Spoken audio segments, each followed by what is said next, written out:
Ça fait maintenant un peu plus d'1 an que Dragon Ball Daima est sorti, et j'ai envie de dire que ce que la communauté en a retenu, c'est majoritairement la canonisation du SSJ4.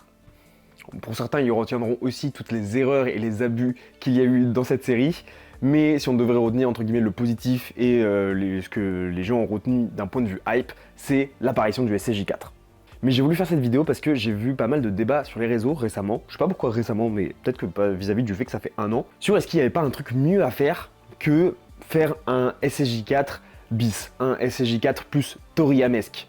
Perso, pour ceux qui ont vu la dernière vidéo là où je compare le SSJ4 de Daima avec celui de GT, vous savez que je préfère celui de GT. Je préfère que le fait qu'il soit plus simple, d'un point de vue bras, d'un point de vue couleur de cheveux, et surtout de la manière dont il est amené. Je trouve qu'il a beaucoup plus de cohérence avec le lore. Et globalement, j'ai l'impression que la commu est moins hype par le SSJ4 de Daima, notamment surtout en France, là où les Américains ont l'air de quand même un peu plus kiffer, et ça me tuera toujours autant de voir les Américains toujours aussi hype par certains choix. Mais bon, soit, tant mieux pour eux, j'ai envie de dire. Et du coup, si on reste dans la communauté francophone, j'ai l'impression que l'annonce par exemple de Goku Daima SSJ4 dans Dragon Ball Fighter Z n'a pas fait non plus un boom de ouf à la Goku Ultra Instinct qui débarque sur les autres jeux de la licence qu'on a déjà vu.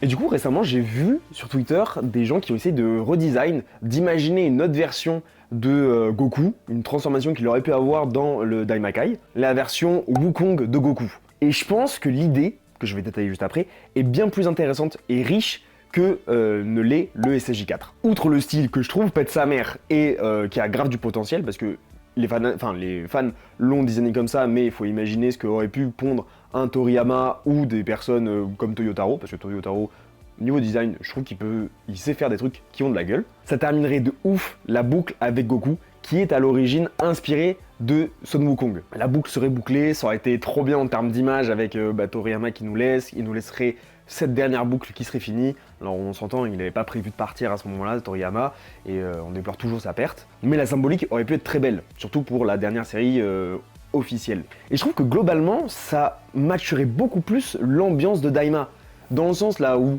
Wukong, Son Wukong, est présenté avec un bâton, qui est du coup le Nyoibo, que Goku dans Daima ramène, donc ça aurait été la parfaite excuse, parce que de base il l'utilise pour augmenter sa range parce qu'il est trop petit, et là ça aurait parfaitement fité par le fait qu'il se transforme en Goku Wukong, et qu'il utilise ce bâton magique à son plein potentiel. J'aurais trouvé l'idée trop bien, et qu'il rebondisse sur un tel item, ça aurait été trop cool. Ça aurait été également un super mix entre GT et Dragon Ball Super. Je m'explique.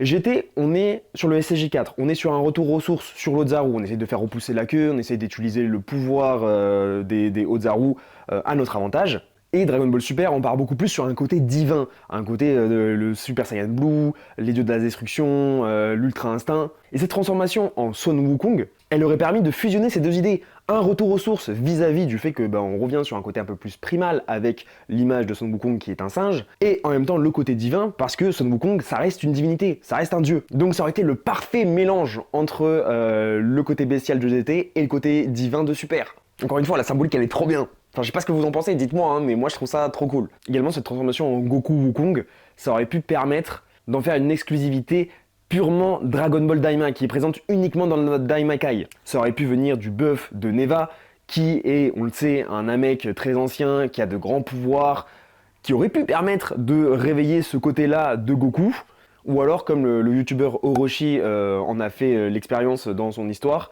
utiliser une lune potentiellement du Daimakai, qui aurait des effets bien plus importants que n'importe quelle lune qu'on peut retrouver dans notre univers. Et donc les Saiyans réagiraient différemment, ça ferait repousser instantanément leur queue, et cela permettrait cette transformation en Wukong.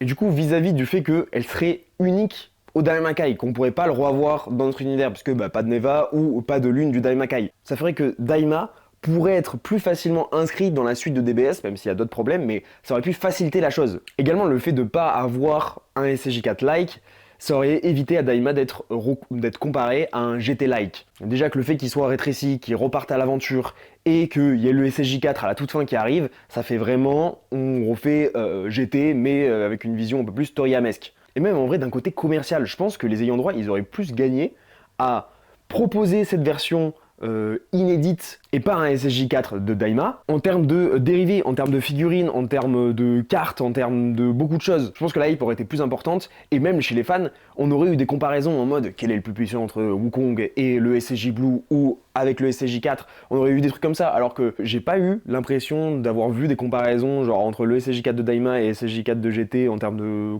force de puissance et tout. Je sais pas, vous me direz si vous avez vu ça, mais en tout cas c'est pas tombé dans mon feed, vous me direz. Bref, en vrai je trouve que l'idée aurait pu juste être meilleure. Dites-moi ce que vous en pensez, en vrai je suis grave curieux de débattre avec vous, si vous en avez l'envie, est-ce que vous avez surkiffé le SSJ4 de Dragon Ball Daima. Je sais qu'en France on a été un peu les réticents et un peu les non bah, c'était de la merde. Ou si vous avez d'autres idées de transformation qu'il aurait pu avoir, ou par exemple ne pas avoir du tout de transformation et potentiellement avoir utilisé les petits insectes qui permettent de fusionner à la place, qu'une transformation qui sort comme ça. Je suis d'accord que ça aurait très bien marché également. Voire même ça aurait été plus logique d'utiliser ce fusil de Chekhov, mais bon, on n'est pas là pour reciter tous les problèmes qu'a Daima. Si le SSJ4 c'était entre guillemets le seul problème, ça se serait. On essaie juste d'oublier les problèmes qu'ils ont évoqués. Bref, je remercie Xelius avec qui j'ai échangé sur Twitter pour savoir si je pouvais reprendre ce thème, parce que c'est lui qui en a parlé le plus dans la sphère francophone, j'ai l'impression. Il a aussi relayé pas mal d'artistes du coup qui avaient fait des fanarts que je vous ai montré sûrement à l'image de Goku en version Son Wukong. Donc je vous mets leur réseau en description si ça vous intéresse, le contenu du coup que ce soit des artistes ou de Xelius. Bref, c'était tout, je voulais juste partager un petit peu ma vision des choses là-dessus. Je parle beaucoup avec les mains. On se retrouve peut-être ou peut-être pas sur une autre vidéo sur une thématique X ou Y. N'hésitez pas à échanger, je répondrai à tous les commentaires sans aucune exception, si j'oublie pas. Et on se retrouve plus tard. Ciao les gars!